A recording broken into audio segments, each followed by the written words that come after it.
Estimado Rafael, pero que muy buenas tardes. ¿Cómo estás? ¿Cómo te va? Pues muy buenas tardes, Manuel. ¿Cómo estás tú? ¿Cómo va todo?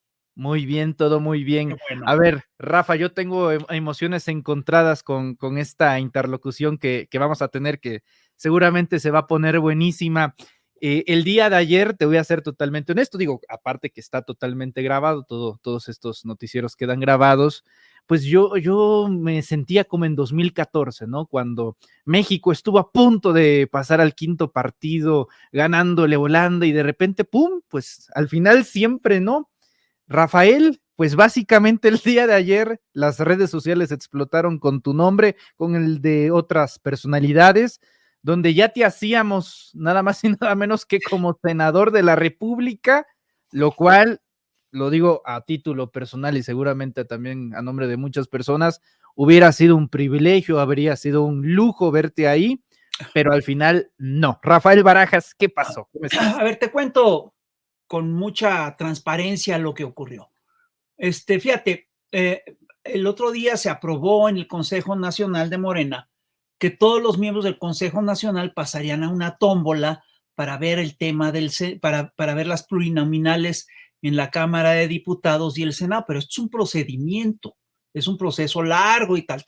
Entonces, hubo efectivamente ayer la insaculación y yo salí, pero te voy a ser franco, yo nunca me he sacado nada en una rifa y ahora me saqué esto, no quiero, es decir, yo nunca tuve es decir, no estaba en mi horizonte, por lo pronto en estos momentos, ser senador ni ser nada. Yo estoy trabajando en el Instituto Nacional de Formación Política y para mí fue una sorpresa que me generó muchísimo desconcierto, porque obviamente no estaba para nada en mis planes. No lo buscaste, nunca Pero fue tu para nada, intención. no, entré en esa tómbola porque estaba todo el Consejo Nacional. No sé si me explico. Sí, sí, sí, sí. Entonces, bueno, sale eso y dices, híjole, pero además es muy chistoso porque efectivamente mucha gente dio el resultado de la tómbola como el hecho final de la candidatura y no es así. Es un procedimiento largo, es un procedimiento complicado. Salir en la tómbola no implica quedar en las listas. Siempre, vamos, nosotros lo teníamos muy claro. Y yo sí quiero señalar que, pues, a mí esto me deja ver, va a decir, me permite decirte con absoluta certeza que la tómbola, pues, no está amañada. Es decir, yo ni quería estar en las listas, ni pacté absolutamente nada, ni tuve la intención de estar en un cargo, nada. Es decir, y yo sí creo que esto tendría que ser parte del debate, ¿no? Porque hay mucha gente que dice, no, estas listas están amañadas y salió un hermano de López Obrador y salió el cuate del Instituto de Forma y salió Jesús Ramírez, que es el vocero, y eso es señal de que está trampeando. No, es decir, es muy lógico que, que en el universo de los consejeros nacionales salga gente que de alguna manera tenga cercanía con el presidente, o es gente del movimiento. Y lo que sí te puedo decir es que tan no está amañado el asunto que obviamente que yo no quería quedar y que además no quedé. Y me parece fantástico no haber quedado. Tengo una ¿Y si tarea. hubieras quedado, Rafael? ¿Hubieras aceptado? No, a ver, mira, eso es parte de eso es parte del dilema. Ciertamente no me gustaba la idea para nada. Te lo digo con toda honestidad. Yo estoy sacando adelante el Instituto Nacional de Formación Política. Nos ha costado un trabajal echarlo adelante y está empezando a funcionar. Y si ahorita me sacan, seguramente entraría alguien más o lo que sea, pero yo sí quiero que me dejen, que me dejen terminar la tarea que me asignaron en un principio. Nunca he aspirado a cargos, por lo pronto hasta ahorita en mi vida, nunca ha sido mi proyecto ni de vida. Ahora, lo que me llama la atención es que la gente saca conclusiones con la poca información que tiene, que además es incompleta, ¿no? Y lo que busca es que toda su visión del mundo, todos sus prejuicios, etcétera, embonen con esa información y a partir de ahí hacen un montón de interpretaciones. Entonces, interpretaron que si había sido una simulación, que si había sido... Nada de eso es cierto. nada, eso no tiene nada que ver con la red. Y te quiero decir algo, yo estuve muy tentado, cuando vi toda la explosión en redes, yo estuve muy tentado de salir a decirles, oigan, espérense, el proceso no ha acabado, etcétera. Pero era alimentar el debate, alimentar el discurso. A mí, y además lo que me parece que procedía era pues esperarse a que se terminara el proceso, ¿no?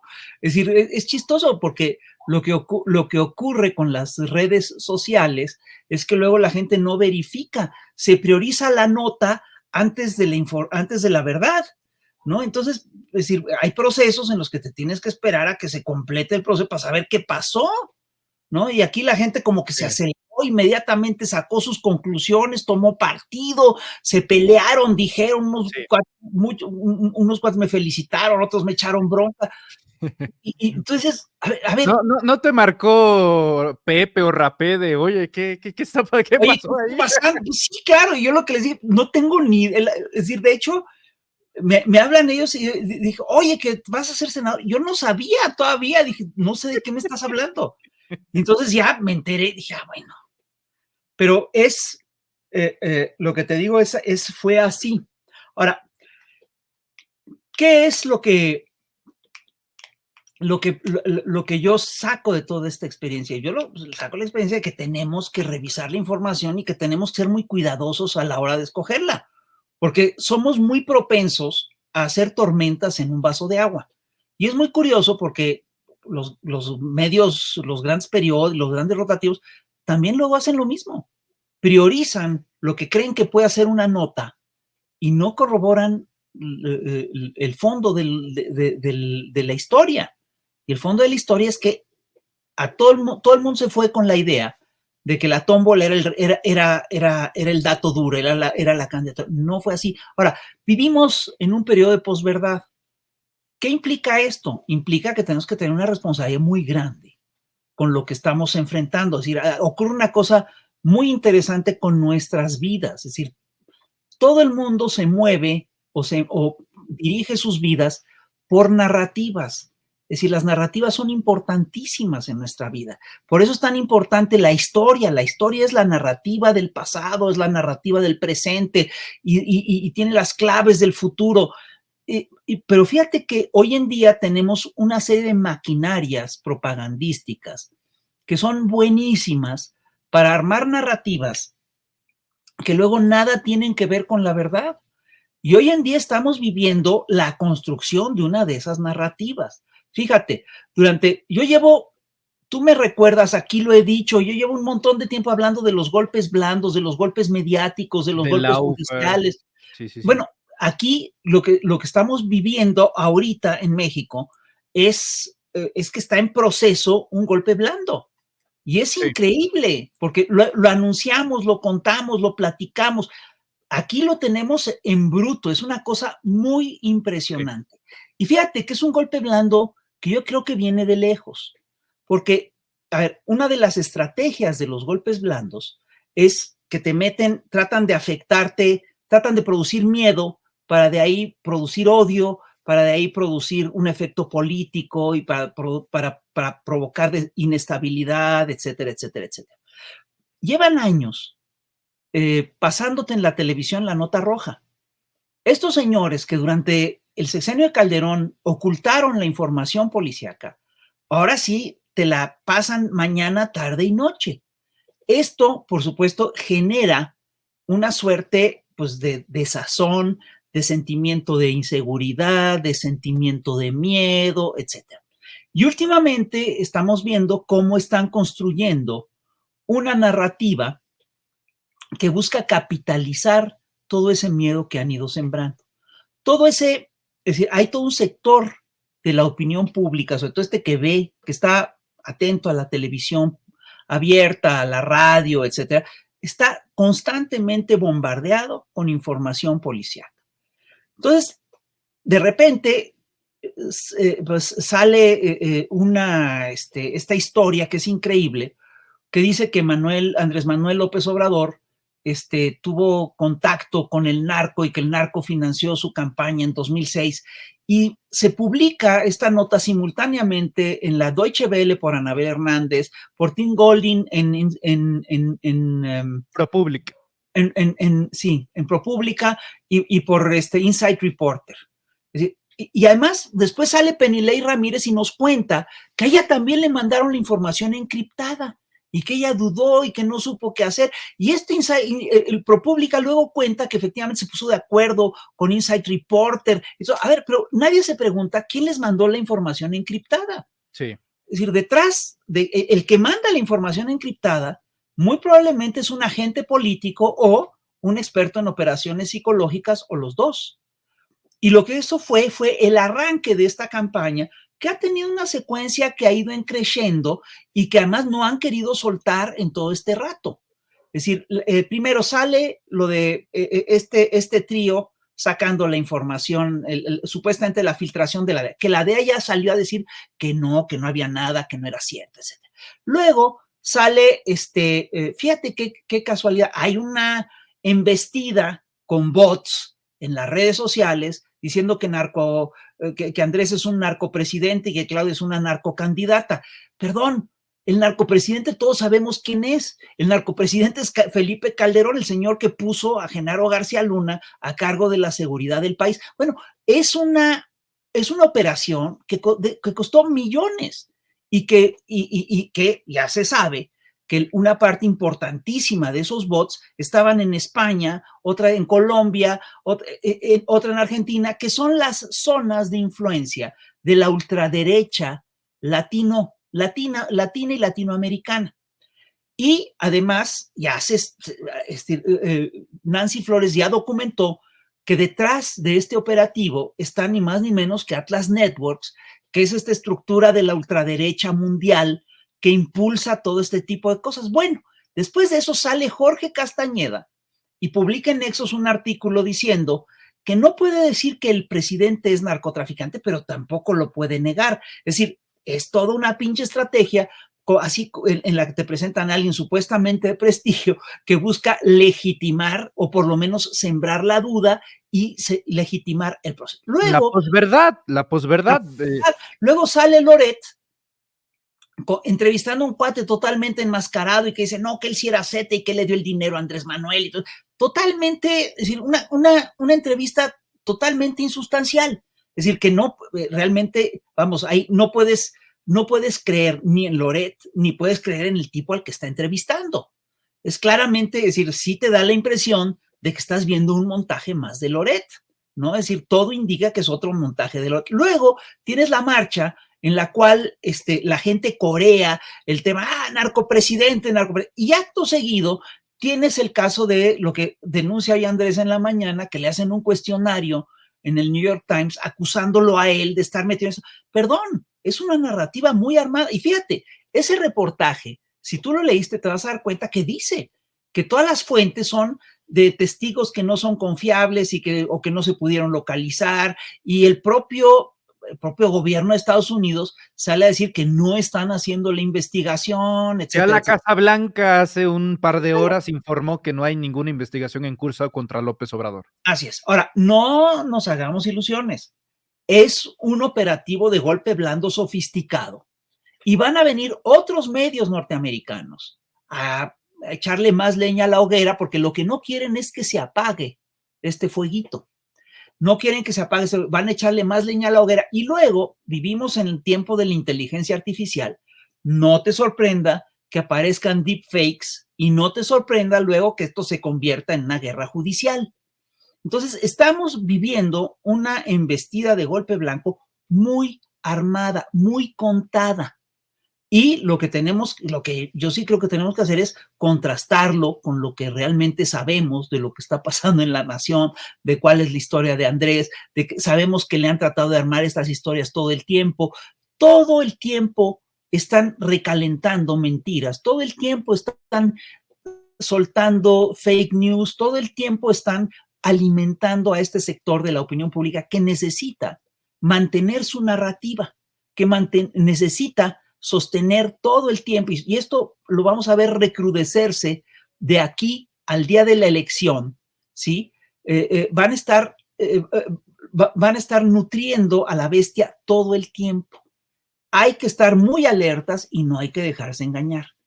Entonces, hay que tener mucho cuidado de no caer en estas lógicas de posverdad, porque, perdón, es decir, la verdad, la mentira tiene una gracia, la mentira es muy poderosa, destruye, llega, aniquila, tal, pero el problema es que no vive mucho tiempo, pero ellos no les importa que la mentira no les dure tanto tiempo, lo que quieren es que les dure de aquí al final del proceso electoral, ya faltan unos cuantos meses. ¿La Entonces la verdad van no a es mantener viva. irrelevante como asegura Raimundo Rivapalacio? Mira, a ver, cuando Raimundo Rivapalacio te dice que la verdad ya no es relevante, no está haciendo un planteamiento ético, no está haciendo tampoco un análisis político, te está definiendo una estrategia mediática y es la estrategia que están siguiendo.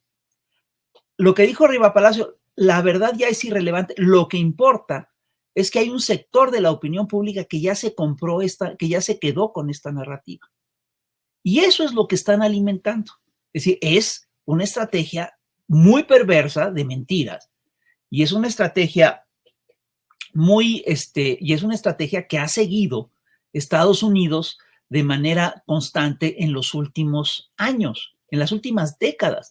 Los golpes de Estado ya no son militares, fueron militares en el siglo XX y hubo montones, ¿no? Pero hoy en día ya son mediáticos y judiciales.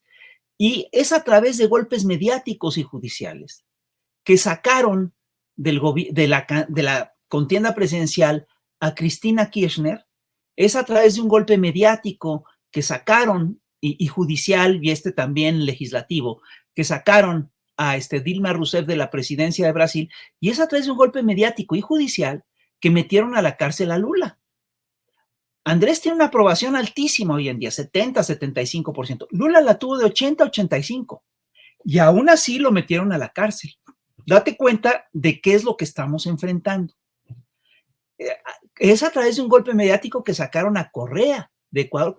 Correa no puede regresar a Ecuador por la campaña mediática y judicial.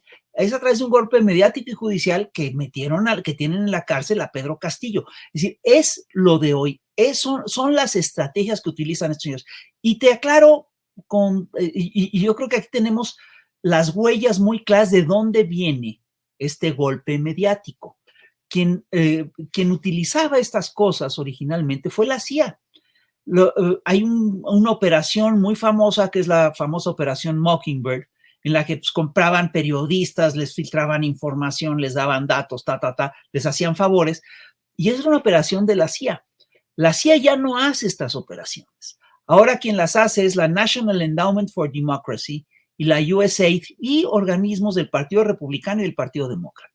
Si tú revisas quién lanzó, es decir, si tú revisas quién patrocina finalmente Mexicanos contra la Corrupción, te vas a dar cuenta que recibe financiamiento de la USAID. Esto es público, se ha denunciado. Andrés Manuel ha pedido que se lo quiten, no se lo quitan. Entonces, Estados Unidos siempre, es un imperio muy poderoso y tiene un montón de oficinas en su haber. Entonces hay unos que impulsan una política, otras que impulsan otras, pero al final de cuentas son políticas imperiales, son proyectos de imperio y estamos ante una crisis imperial profunda. Estados Unidos está en una crisis severa y tan severa que están metidos en guerras muy Y en pleno proceso peligrosas. electoral, con un presidente sumamente debilitado como lo es Biden, peleándose con Vladimir Putin y demás, Rafael, sí, me queda perfectamente claro esa parte. Entonces Tú necesitan estas cosas. Sí.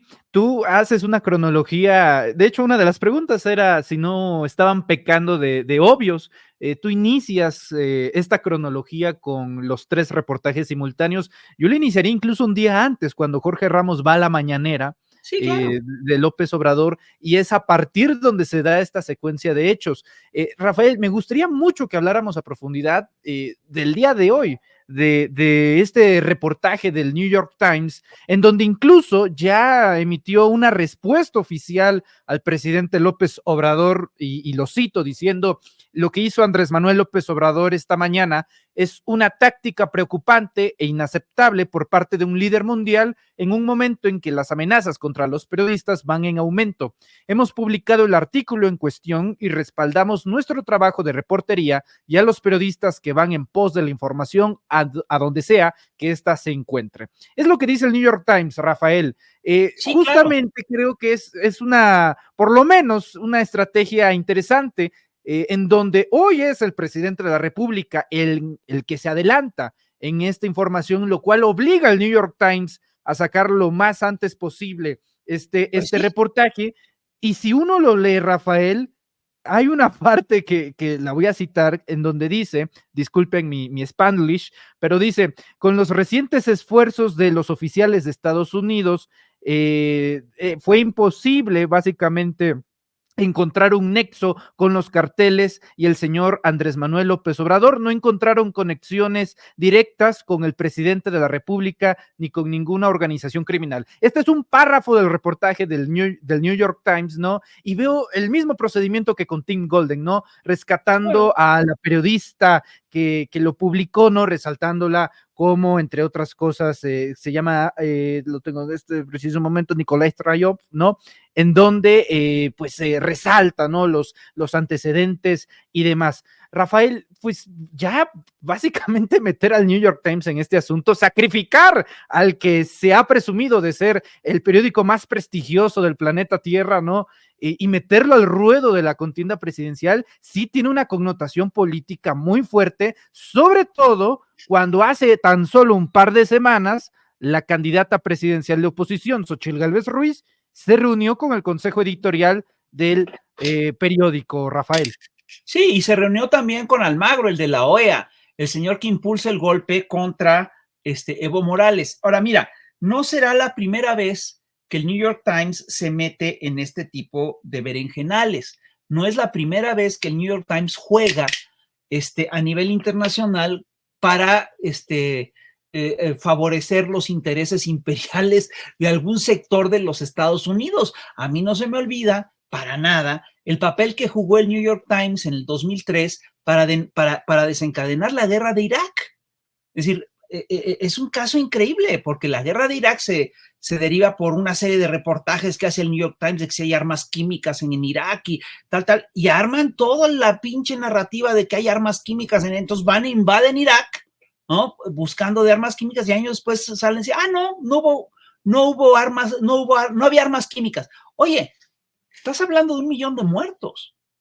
Estás hablando de una herramienta del imperio. Estás hablando realmente de de un medio masivo de comunicación que juega un papel político muy importante en las, digamos, en las iniciativas bélicas de los Estados Unidos. Entonces no nos chupemos el dedo. Y lo que importa, lo único relevante del reportaje del New York Times, si tú te fijas, es el tiempo y el contexto en el que se publica. Ese reportaje es totalmente insustancial. Lo que tú dices, que está metido en un párrafo abajo, sí, eso debería ser efectivamente la cabeza de la nota. No encontramos vínculos no se puede encontrar un vínculo directo entre Ajá. López Obrador y el narcotráfico. No, Pero, por ejemplo, cabeza, León Krause hombre, publica, no, lean el título de la nota, que es, se está investigando a López Obrador. De hecho, él cita parte de la investigación y pide encarecidamente, lean nada más el inicio de la investigación, no, no toda, solamente el inicio, la premisa, y otra vez con la posverdad, con el tema de narrativas, con lo superfluo. mira, son estrategias típicas de la guerra de desinformación. Te ponen un cabezal totalmente amañado en inglés se dice misleading, que te engaña, un cabezal engañoso, y el cuerpo de la nota pues, luego ya dice cosas que son más ciertas, hasta puede decir la verdad. Y así el reportero puede decir, no, yo me hago cargo de la investigación, pero el cabezal lo pone el periódico, y sí, seguramente lo entendieron mal, no lo entienden mal. Es claramente una estrategia que lo que busca es sembrar la duda, es profundizar el pleito, es decir, le da herramientas a los partidarios a sus partidarios políticos. Y aquí lo que vemos es una cosa muy simple. Necesitan bajar necesitan bajar a Morena y a todo esto porque está muy alto para ellos y no pueden competir. Claudia Sheinbaum está 2-1 y en algunas encuestas hasta 3-1. Entonces necesitan, están tratando de emparejar el marco, pero es muy chistoso porque ni siquiera se meten con Claudia, se meten con López Obrador. Por ahora, no quiere decir que no se vayan a meter con Claudia Sheinbaum. Ahora, de veras es que lo que me llama la atención es que luego la gente da por sentadas cosas que son totalmente inverosímiles, ¿no? Y solo se va a creer la narrativa del narcopresidente López Obrador quien la quiere creer, ¿no? Es decir, a quien le funcione esta narrativa para seguir funcionando en la vida. Eso es lo que estamos viendo. Correcto. Rafael, ¿qué avisoras tú que sigue? Tú que tienes bien estudiadas estas estrategias, si nos damos cuenta, van en gradualidad, de menos a más. Sí, claro. Y ya estamos en la etapa del New York Times. ¿Qué hay más arriba del New York Times? ¿Qué es lo que sigue desde tu punto de vista? Mira, más periódicos, filtraciones, más periodicazos, yo sí, lo que sí veo es ya un trabajo de inteligencia artificial. Es decir, eso es a mí lo que más me llama la atención en estos tiempos. Si hemos visto ya que de repente te arman audios y videos con Claudia o con Andrés diciendo puras mentiras y te das cuenta que son videos armados, ¿no? Te das cuenta después de revisarlos y es claro que son videos que han sido desmentidos, pues ¿qué no pueden hacer? Es decir, tienen las tecnologías para hacer lo que se te imagine, ¿no? Y por supuesto, vamos a ver, ojo, hay otra cosa que puede ocurrir y que ahora sí que espero estar muy equivocado.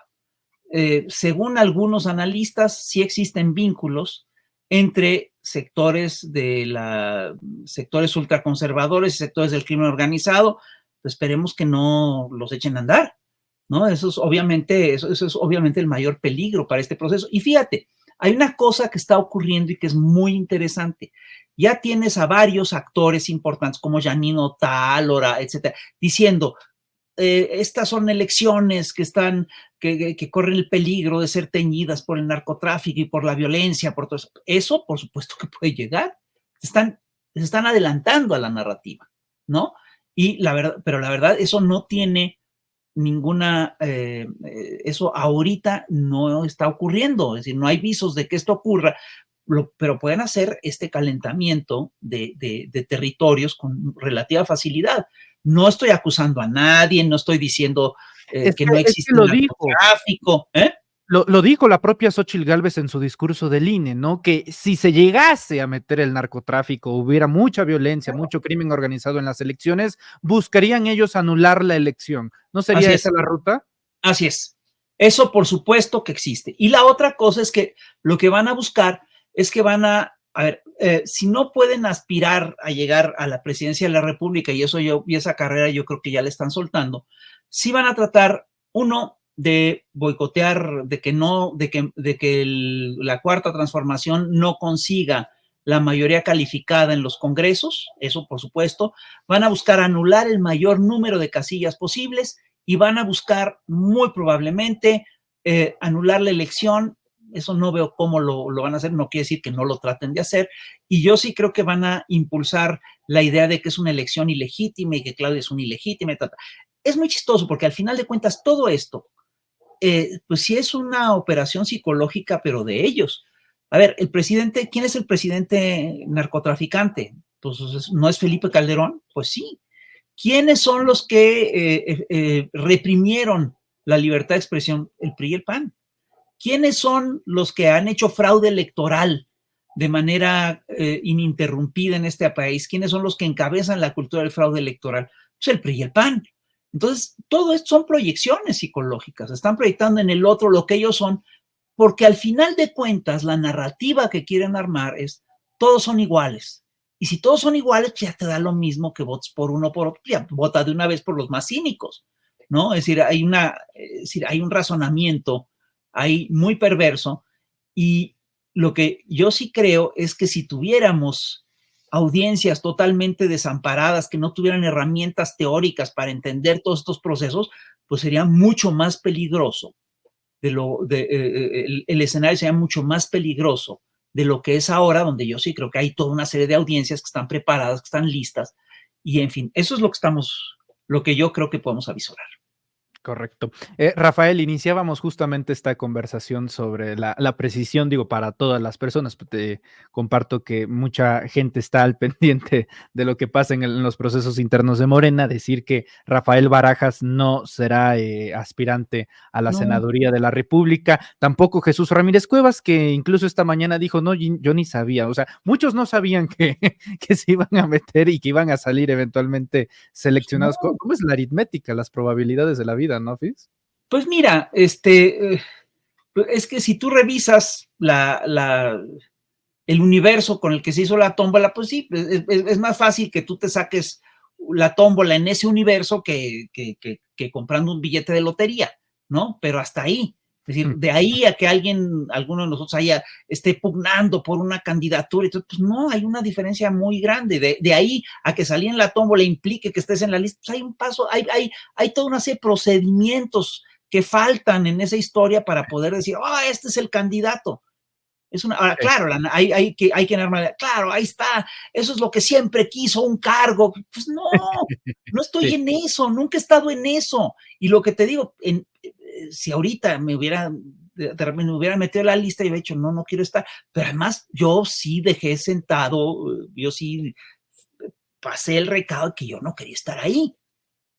sí. Y tú me has hablado de las reacciones adversas, Rafael, en torno Sí, a esta situación de ya estaba amañado, y este tipo de situaciones. Pero me gustaría que habláramos de lo positivo, porque seguramente también lo leíste, de sí, las reacciones de la gente. Bueno, te sí, lo dije al principio, cuando vimos el nombre ahí, medio mundo se emocionó, o sea, le dio mucho gusto esa parte muchas o la gracias. idea que se estaban haciendo la idea de que te íbamos a ver en el Congreso. Me imagino que has tenido tiempo de leer algunos comentarios. ¿Cuál es ese balance, Rafael? Si has dimensionado pues ese cariño, ese afecto que has ganado, que has consolidado a No, lo largo de los años, a tal grado de que a mucha gente le dio gusto la probabilidad de verte en el Congreso. pues a mí eso me conmueve mucho, me emociona mucho, los quiero mucho, ahora sí que como diría Andrés, son todos correspondidos, les agradezco muchísimo las muestras de afecto, son reciprocadísimos, ¿no? Pero sí estoy convencido de que ahorita lo que estamos haciendo en el instituto es mucho más importante que todo eso, ¿no? Es decir, fíjate, yo fui amigo de Carlos Payán, que fue senador de la República, y un día me dijo, híjole, es que eso de estar en el Senado es bien aburrido. ¿No?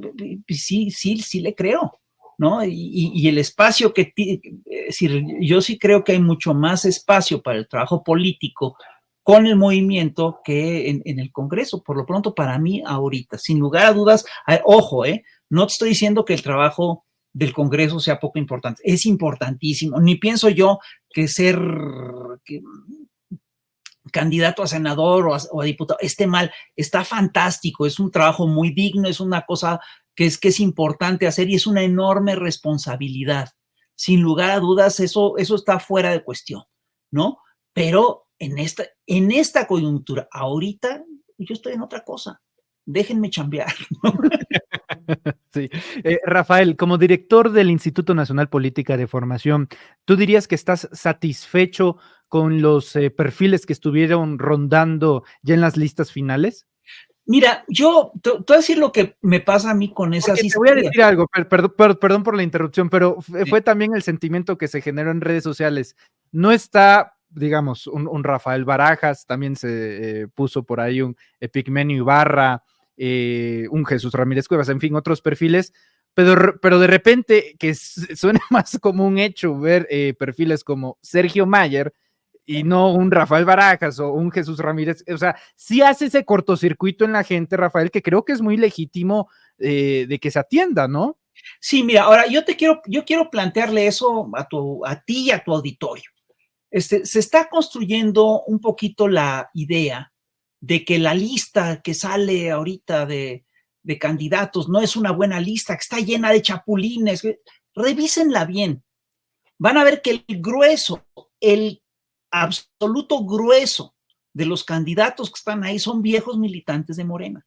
Son gente que tiene historial de lucha. Es decir, sí hay estados en los que se hacen, en los que viene gente de otros partidos, por ejemplo, y esto se ocurre sobre todo en estados donde el PAN tiene mucho peso.